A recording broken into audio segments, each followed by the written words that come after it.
Alex, I need it. I need that song. I'm real down. I need that song real bad. Louis, I'll give you $1. You don't play that song again. Okay. From actors hired because producers feared they'd forget their own names to a comedian who negotiated a parking spot for his alter ego, the beloved sitcom Taxi harbored some truly bizarre behind-the-scenes secrets. This Emmy-winning show about New York cab drivers wasn't just revolutionary television. It was a breeding ground for Hollywood chaos, unusual contracts, and unexpectedly explosive revenge plots. Here are 15 weird facts you didn't know about Taxi. Fact 1. Tony Danza was named Tony because he'd forget any other name. Jim, I know they're blueberries. What I'm saying is they may not be blueberries. And while all blueberries are blue, not all blueberries are blueberries. I see. I've mistaken blueberries for blueberries. Right. When Tony Danza landed his breakthrough role on Taxi in 1978, he had never acted professionally before. He was a boxer from Brooklyn who just happened to be in the right place at the right time. The show's creators originally envisioned the boxer character as an Irish heavyweight named Phil Ryan. But after watching Danza's audition, they were impressed enough to completely rewrite the character to match his background. Phil Ryan became Phil Banta, an Italian middleweight tailored specifically to fit the charismatic newcomer they'd just discovered. 3 days into rehearsals, producer Ed Weinberger made an executive decision that would become one of the show's most amusing behind-the-scenes stories. The character's name was suddenly changed from Phil Banta to Tony Banta, matching Danza's real first name exactly. When Danza heard about the change, he was genuinely flattered, assuming the producers liked him so much that they wanted to honor him with his own name. The truth, however, was far less sentimental and much more practical. Weinberger later revealed the real reason for the last-minute name change to Danza himself. The production team was genuinely concerned that the inexperienced actor, who had zero training or background in performance, would simply forget to respond when other actors called him Phil during scenes. Rather than risk constant retakes and blown takes because their new star couldn't remember his character's name, they decided to play it safe and just call him Tony. It was a humbling moment for Danza, but he took it in stride, and the name stuck throughout all 5 seasons of the show.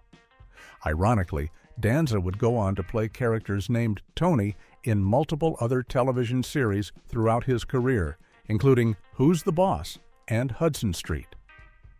Fact 2. Andy Kaufman only worked 2 days per week. I am so hungry I could eat a dog. Not quite, Latka. No, Latka, it's not I could eat a dog, it's I could eat a horse. Eat horse? Ich. Andy Kaufman was already a well-known comedian and performance artist when the producers of Taxi approached him about playing Latka Gravis, the sweet-natured foreign mechanic at the Sunshine Cab Company.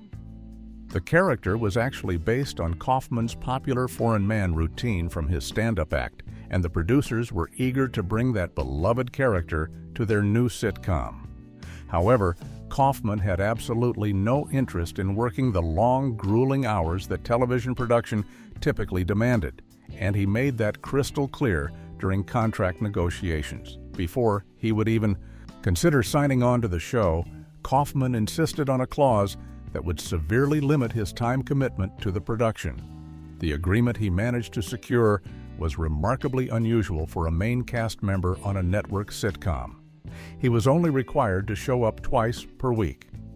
On Tuesdays, he would appear for script read-throughs with the rest of the cast, and then on Fridays, he would return for the actual taping of the episode in front of a live studio audience. This meant that while his co-stars were at the studio rehearsing and blocking scenes throughout the week, Kaufman was completely free to pursue his other creative interests and projects. What made this arrangement even more bizarre was that despite having such a remarkably light schedule compared to everyone else, Kaufman still managed to show up late on a regular basis. The cast and crew learned to expect his tardiness, even though he only had to make 2 appearances per week. Kaufman saw the money from Taxi as a way to fund his more experimental and unconventional performance art projects, which he considered his real work. The sitcom was simply a means to an end for him, a fact that became increasingly apparent to his colleagues as the show progressed. Fact 3. Tony Clifton got his own parking spot. You cannot knock me out, because if you do, nobody is going to like you, because I am weak and defenseless and cute. Among the many unusual demands Andy Kaufman made before agreeing to join the cast of Taxi, perhaps the strangest involved a character who wasn't even supposed to be on the show. Tony Clifton was Kaufman's abrasive lounge singer alter ego, a deliberately obnoxious character he performed in his stand-up act, complete with heavy makeup, sunglasses, and an attitude that rubbed everyone the wrong way. Kaufman insisted that as part of his contract negotiations, Tony Clifton would need to be guaranteed a guest appearance on the show, treated as if he were a completely separate person from Kaufman himself. The producers agreed to this bizarre request, and Clifton was given his own individual contract, his own private dressing room, and even his own designated parking spot at the studio lot. The arrangement required everyone to maintain the fiction that Clifton and Kaufman were two different people, even though the entire cast and crew knew the truth. When the day finally came for Clifton to make his appearance on set, the character arrived in full costume with two women on his arms, immediately announced that he had rewritten the script and proceeded to create absolute mayhem during rehearsals. The chaos escalated to the point where security guards were called to physically escort Clifton off the studio lot, and he was publicly fired from the show. The incident made it into the local newspapers, which was exactly what Kaufman had wanted all along. The entire elaborate setup had been orchestrated as an extended performance art piece, with Kaufman using the show as a stage for one of his trademark pranks. Tony Danza even captured some of the mayhem on his personal Super 8mm camera, preserving the surreal moment for posterity. Fact 4. The opening credits driver is Tony Danza on his first day. There was this one guy who farmed when he was loaded. One day I caught him trying to plant a chicken. The iconic opening sequence of Taxi, which shows a yellow checker cab driving across New York City's Queensboro Bridge, has become one of the most recognizable images in television history. What most viewers don't know is that the person behind the wheel of that taxi is actually Tony Danza himself, and the footage was captured on his very first day of work on the series. The production team needed to film some transitional footage that could be used between scenes, so they handed Danza the keys to a cab and sent him out onto the famous 59th Street Bridge to capture some atmospheric shots of the city. The original intention was never to use this footage for the opening credits at all. The clip was meant to serve as what television producers call a bridge between different scenes, providing a visual transition while the melancholic theme music played in the background. The problem was that the footage they captured was only about 15 seconds long, which wasn't nearly enough to cover the full length of the opening credit sequence that would play at the start of each episode. Rather than go back and film more footage, the editors came up with a creative solution. They simply looped the same 15-second clip over and over again, repeating it several times to fill out the complete opening sequence. If you watch carefully, you can actually see the same buildings appearing in the same places multiple times as the segment repeats. This clever bit of editing gave the visual effect of a taxi traveling endlessly across a bridge that seems to go on forever, which perfectly captured the show's theme of cab drivers going nowhere fast despite all their dreams and aspirations. Fact 5. The theme song was written for a blind date episode. The hauntingly beautiful instrumental theme that opens every episode of Taxi wasn't originally intended to be the show's opening music at all. Jazz musician and composer Bob James had been hired to create incidental music for the series, and one of his compositions was specifically written for a particular scene in the third episode of the first season, titled Blind Date. The slow, melancholic piano melody was meant to underscore an emotional moment in that specific episode, providing the perfect musical backdrop for the story unfolding on screen. When the producers heard this piece of music, they immediately recognized that it had something special that went beyond just background music for a single scene. The tune had a wistful, bittersweet quality that seemed to capture the entire essence of what the show was about. Dreamers stuck in dead-end jobs, holding on to hope despite their circumstances.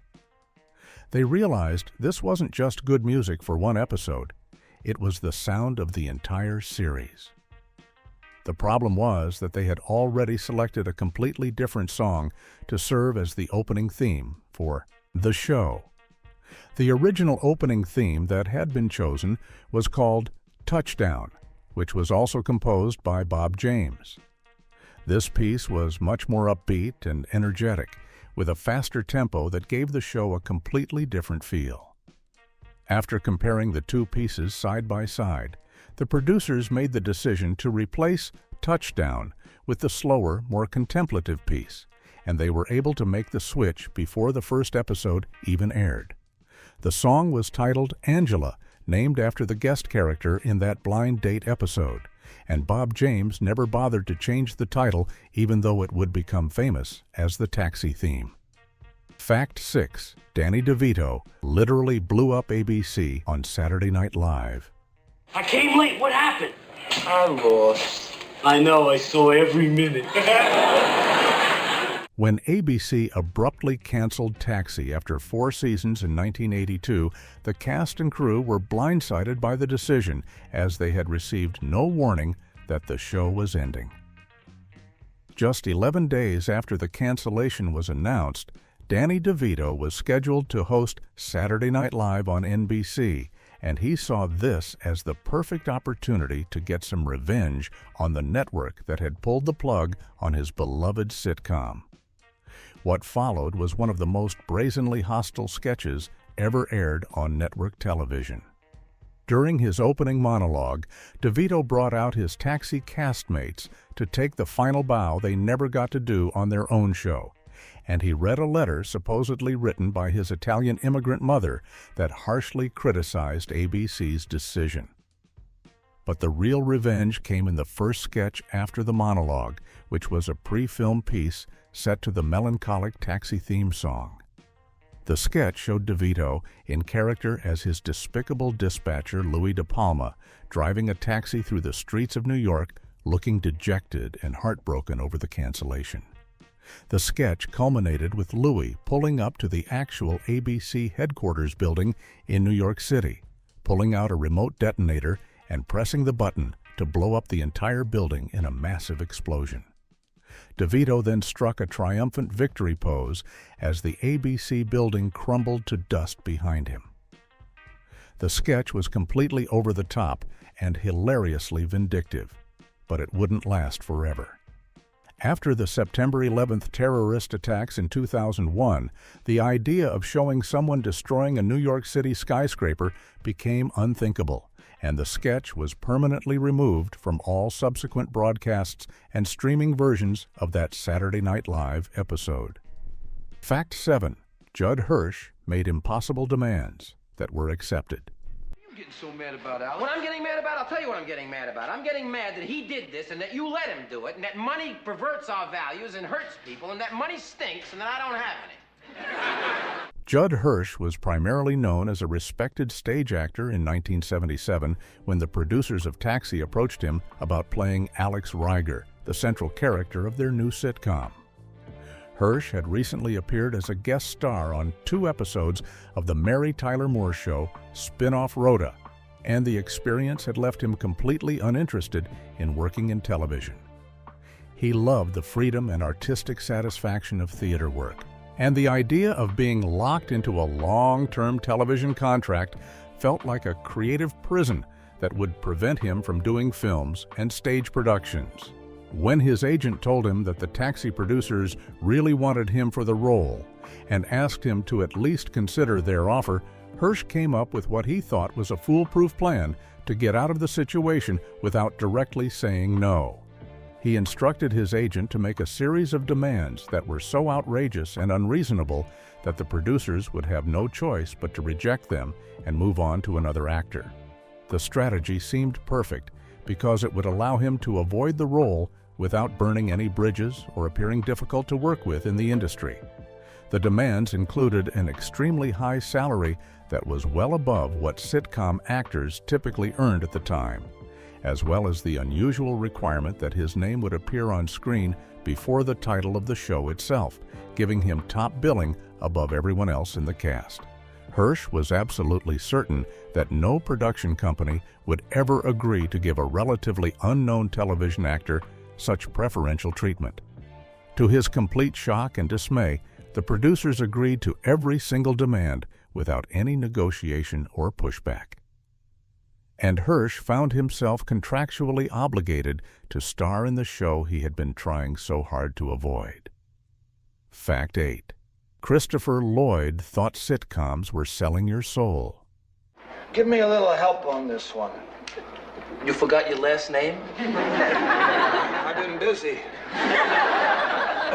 Christopher Lloyd came to Hollywood from the New York theater world in the early 1960s, and he brought with him a deeply ingrained prejudice against television comedy that was common among serious stage actors of that era.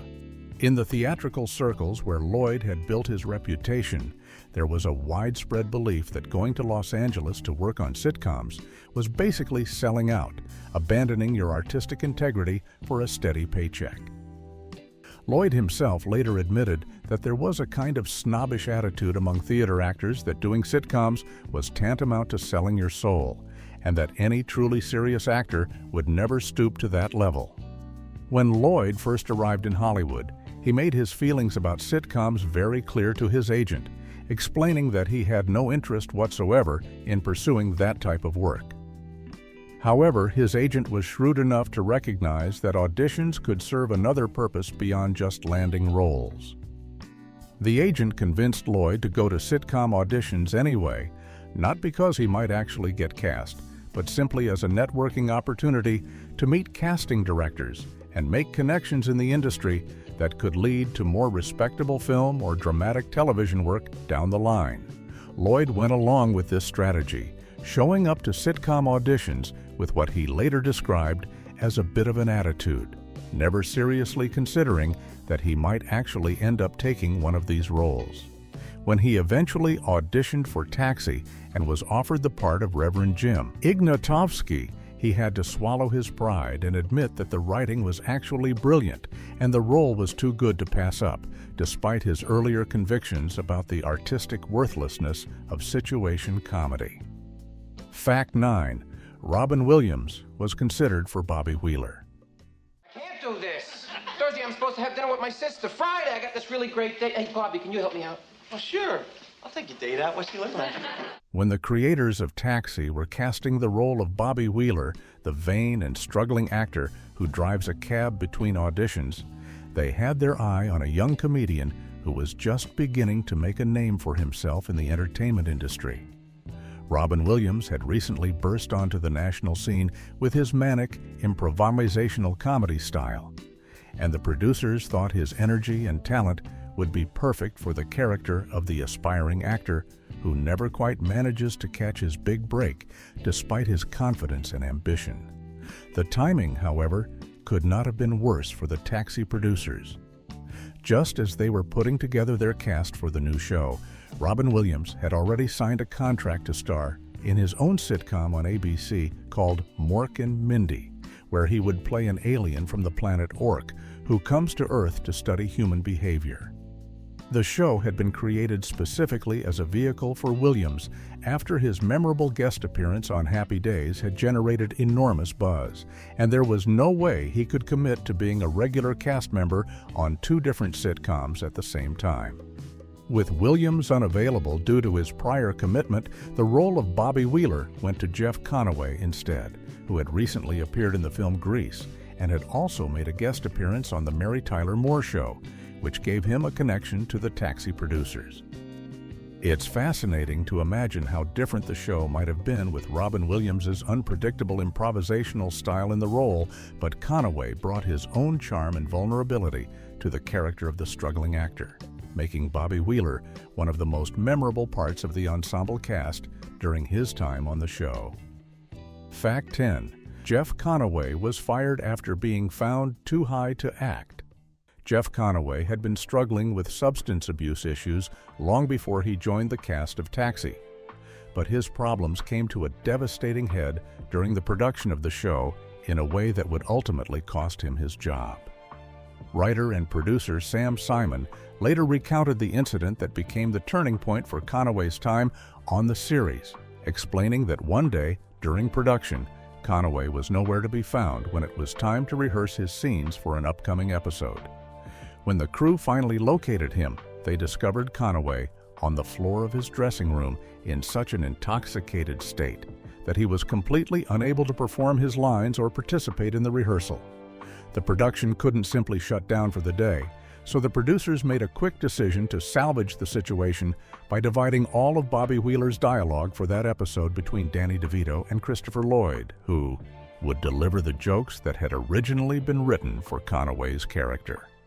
What happened next was the moment that sealed Conaway's fate on the show.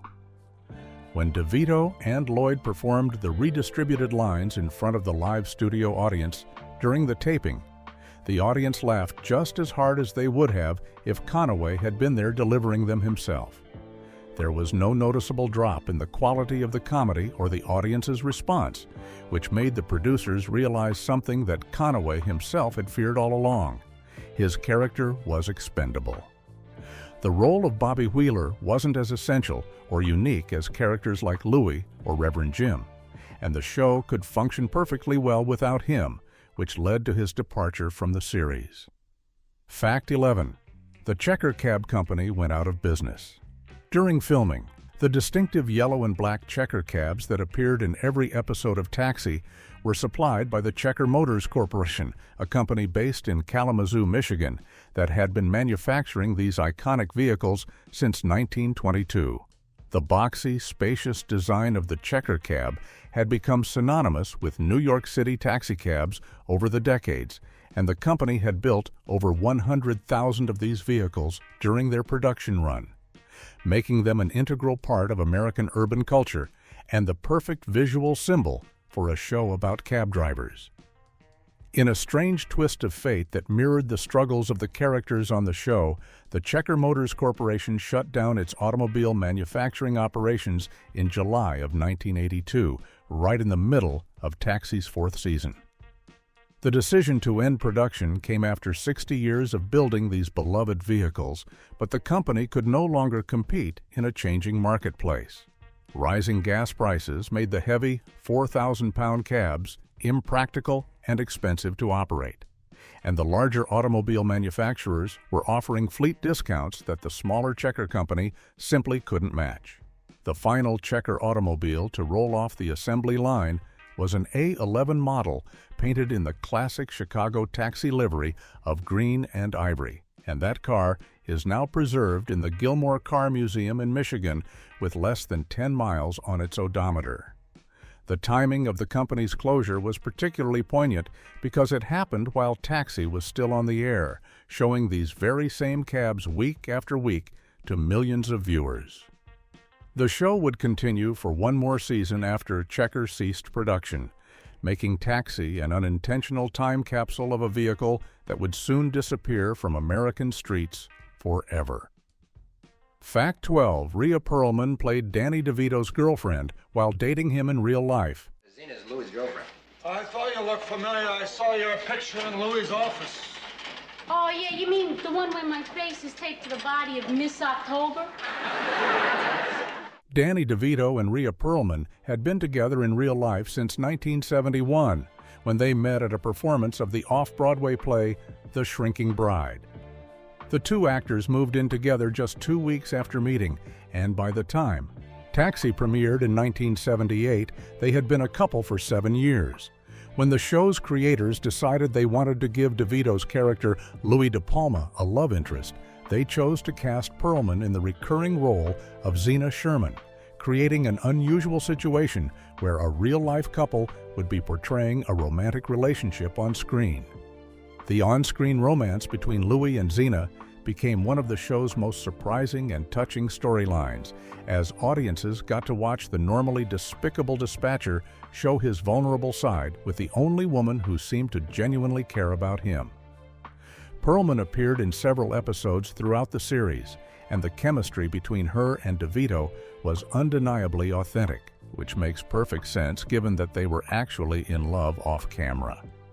The relationship storyline was sweet and complicated, with Louis struggling to handle being with someone who actually treated him with kindness and respect. In a remarkable case of life imitating art, Danny DeVito and Rhea Perlman got married in real life on January 28, 1982, which happened to be the same year that their characters Louis and Zena were planning to get married on the show. The couple would go on to have 3 children together and would work together on multiple projects over the years, including the 1996 film Matilda, which DeVito directed and in which they played the neglectful parents of the title character. Fact 13. Tom Hanks played the guy who got Reverend Jim high.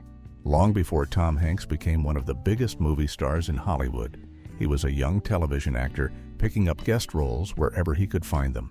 And one of those early appearances was on Taxi in a memorable flashback episode from the show's 4th season. The episode, titled The Road Not Taken Part 1, aired on April 29, 1982, and it gave viewers a glimpse into the backstory of one of the show's most beloved characters, the perpetually spaced-out Reverend Jim Ignatowski, played by Christopher Lloyd. In the flashback sequences, the audience got to see what Jim was like before drugs had permanently altered his personality and brain chemistry. The younger version of Jim was a serious, uptight, and highly intelligent student at Harvard University, a far cry from the lovable but confused character viewers had come to know on the show. Tom Hanks appeared in this episode as Gordon Fogg, Jim's college roommate who was present at a party that would change Jim's life forever. At this party, Jim's girlfriend offered him what she called funny brownies, which were brownies laced with marijuana, and despite his initial reluctance, Jim was persuaded to take a bite. That single bite of a pot brownie was enough to send the formerly brilliant and focused Harvard student into a downward spiral that would transform him into the permanently dazed character he became. Tom Hanks' appearance in this episode captures a fascinating moment in television history as the future 2-time Academy Award winner was just beginning his career, while Christopher Lloyd's character was experiencing the fictional moment that defined his entire existence on the show. Fact 14. The show was canceled by 2 different networks. Taxi has the dubious distinction of being canceled not just once, but twice by 2 different television networks, making it one of the most critically acclaimed shows to suffer such an unusual fate. After 4 successful seasons on ABC, the network abruptly pulled the plug on the series in 1982, leaving the cast and crew shocked and devastated by the sudden cancellation. The show had won numerous Emmy Awards and was beloved by critics, but the ratings had been declining, and ABC decided to move in a different direction with their programming schedule. After the cancellation was announced, 2 different networks stepped forward expressing interest in rescuing the show and producing new episodes. HBO, which was still a relatively new premium cable channel at the time, made a serious bid to pick up Taxi and make it the first ongoing sitcom on their network. However, NBC ultimately won the bidding war and brought Taxi to their lineup for the 1982-83 television season. NBC even promoted the move with advertisements featuring Danny DeVito in character as Louis De Palma saying, "Same time, better station," taking a not-so-subtle jab at ABC for canceling the show. NBC scheduled Taxi in the same Thursday night time slot it had occupied on ABC, pairing it with a new sitcom called Cheers that had been created by some of the same people who worked on Taxi. Despite this promising partnership and the show's continued critical success, the ratings remained disappointingly low, and NBC made the decision to cancel Taxi for good at the end of that 5th season. By the time the show finally ended in June of 1983, it had accumulated an impressive 18 Emmy Awards, proving that critical acclaim doesn't always translate into the ratings numbers that networks need to keep shows on the air. Fact 15. Danny DeVito threw the script and cursed during his audition. I assure you, I'm a minister recognized by the state. Now, does anybody have a drink around here? Danny DeVito's audition for the role of Louis De Palma, the tyrannical dispatcher at the heart of Taxi, has become one of the most legendary casting stories in television history. When casting director Joel Thurm called DeVito about the audition, the actor was initially hesitant about committing to a television series, as he had received warnings from friends like Michael Douglas and Jack Nicholson, who told him that doing television could be a career-limiting move. However, DeVito read the pilot script and was so impressed by the quality of the writing that he decided to go for it. Instead of walking into the audition room and playing it safe with a traditional reading, DeVito made the bold decision to fully embody the character of Louis De Palma from the very first moment he entered. The writers and producers, including James Brooks, Ed Weinberger, Stan Daniels, and David Davis, were sitting in the room waiting to see what DeVito would bring to the character. He walked in, took one step forward, and then threw the script down onto the coffee table in front of them. Before anyone could react, he bellowed at the top of his lungs, "One thing I want to know before we start, who wrote this shit?" The room erupted in laughter at DeVito's sheer audacity and his perfect understanding of the character's abrasive personality. From that moment on, everything DeVito said during the audition got huge laughs from the producers, who were completely won over by his fearless approach to the role. The outrageous opening gambit had done exactly what DeVito intended. It showed them that he didn't just understand Louis De Palma on the page. He was Louis De Palma, and they hired him on the spot without any hesitation.